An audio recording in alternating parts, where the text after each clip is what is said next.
Voilà, c'est Ibrahima Kamara, vice-président de Mbour Petite Côte, chargé de la communication. En fait, nous sortons d'une réunion au cours de laquelle le président avait convié les membres du conseil d'administration, le bureau du club, les supporters, le comité des sages pour statuer sur l'affaire Mbour Ouakam. Et je m'en vais vous lire le communiqué de presse qui a été fait à cet effet. Considérant qu'une première réunion s'est tenue à Djambar, regroupant les clubs de Mbour, la Solidarité Mbouroise, association facilitatrice, le représentant des délégués de quartier de Mbour et les responsables de la Ligue professionnelle, considérant qu'une deuxième réunion s'est tenue avec tous les clubs de Mbour et la Ligue professionnelle à Dakar, et considérant qu'au cours de ces rencontres, l'unique préalable retenu était que M. le Président de la République reçoive les familles des victimes pour faciliter les réconciliations entre Mbour et Ouakam, et considérant que ce préalable a été vidé suite à l'audience que M. le Président de la République a bien voulu accorder au stade de Mbour, aux familles des victimes, audience au sortir de laquelle le stade de Mbour et les familles des victimes ont déclaré avoir pardonné, et invitant sur la même lancée Ouakam à venir présenter ses condoléances à Mbour.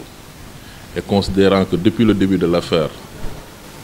Mbour-Ouakam, notre solidarité dans cette épreuve n'a jamais fait défaut,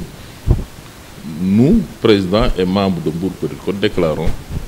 qu'à partir de maintenant, nous nous conformerons aux dispositions réglementaires du football professionnel. C'est-à-dire que nous allons déférer à toute convocation de match entre Mbour Petite Côte et l'US Ouakam. Merci. Vous ne sentez pas justifié par rapport à l'audience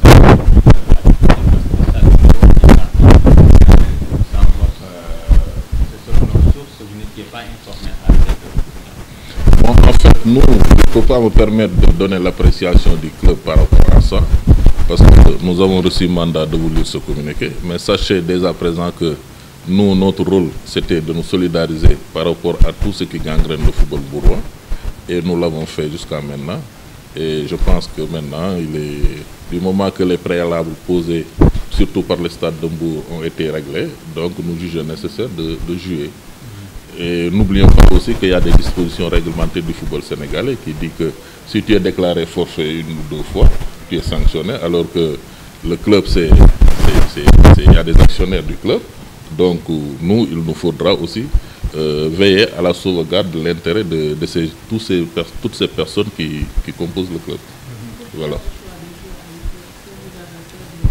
Non, ce n'est pas nous qui, parce que là, nous allons, pour votre informe, nous allons jouer demain à Dakar, parce que je pense que vous avez entendu notre président déclarer que nous n'allons pas jouer à Toubab Diala. Effectivement, la Ligue nous a concédé ça. Ouakam va nous recevoir au stade Alassane Djigo demain à huis clos. Huis clos, je pense que ça concerne les supporters de Ouakam. Donc c'est eux qui organisent, c'est eux qui nous reçoivent à huis clos. Donc le match retour sera programmé peut-être incessamment et il s'agira à nous de déterminer le lieu où on va jouer. Voilà. Bon, en fait, dañu jógee léegi benn ndaje bu président woote woon boo xam ni ñi seq club bi yëpp ñoo si nekkoon parce que Mbaye Diouf Dia dafa woote woon actionnaire u équipe bi comité des sages, comité des supporters ak membre bureau pour ñu waxtaan si li ñu tuddee affaire Mbour Ouakam. Donc bi ñu jógee si ndaje bi communiqué bii la ñu def pour ñu jàngal leen ko dañu jàpp nañ ni am na réunion bu njëkk boo xam ni amoon na institut Djambar. Réunion boobu dafa amoon benn association bu nekk Mbour bu tudd Solidarité Mbouroise, ñoom ñoo doon jouer facilitation bi foofu amoon na club bu Mbour yi ñu ngi foon amoon na kenn ku représenté délégué de quartier Mbour yi amoon na aussi waa Ligue de football professionnel. ñu jàpp tamit ni amaat na ñaareeri ndaje boo am Dakar boo xam ne boobu aussi dafa dajale club Mbour yi ak Ligue de football professionnel. ñu jàpp ni aussi si ndaje yooyu yëpp préalable yi nga xam ni waa stade de Mbour waxoon nañ ko mooy que le président de la République na dajeek famille victime yi pour yombal jubóo bi. ñu jàpp que ni préalable boobu aussi am na ndax président de la République daje na famille victime yi ak stade de Mbour. te bi ñu jógee ci daje boobu ñëpp dégg nañ que ne ñu ngi stade de Mbour di famille victime nee nañ baale nañ et que ñi ngi invité même Ouakam peut-être dans les jours à venir ñu ñëw fi jaale. ñu jàpp que ni bi mbir mi amee ba léegi ñun Mbour Petite Côte ñu musu woon wane suñu solidarité ñun ak stade de Mbour moo tax fu ñu programmé woon ñu ne duñu football tant que problème bi rek donc ñu jàpp ni comme que loolu yëpp am na ñun président ak membre Mbour Petite Côte jàpp nañ que ni à partir de maintenant buñ ñu convoqué pour ñu dajeek Ouakam dinañ football pour respecter disposition yi nga xam ne mooy réglementer le football professionnel loolu daal moo jóge ci ndaje bi nga xam ne moom la ñu doon def léegi. ndax décision bi nekkul ne bu ngeen yëgul woon ne